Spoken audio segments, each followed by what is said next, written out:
એરંડાની season ચાલુ થતા Modasa market યાર્ડમાં અત્યાર સુધીમાં 75,000 બોરી કરતાં વધુ આવક થઈ છે, પરંતુ આ વર્ષે ગત વર્ષની સરખામણીમાં એરંડાના ભાવ ખૂબ જ નીચા જતા રહ્યા છે, જેના કારણે હાલ તો વેપારી તથા ખેડૂતો નુકસાનમાં છે।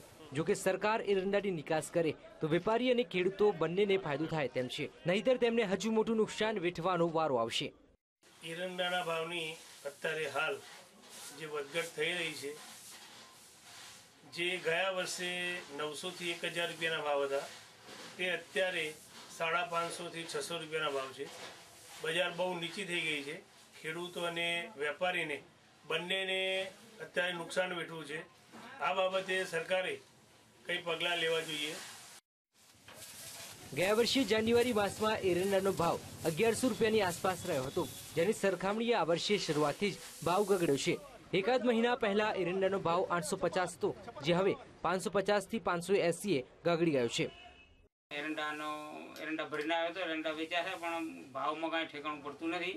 ગઈ સાલ 1160 રૂપિયા એરંડા વેચ્યા હતા, અને આ સાલ 550 રૂપિયા જેવો ભાવ પડે છે, તો ખેડૂતોને મરી જવાની દશા છે।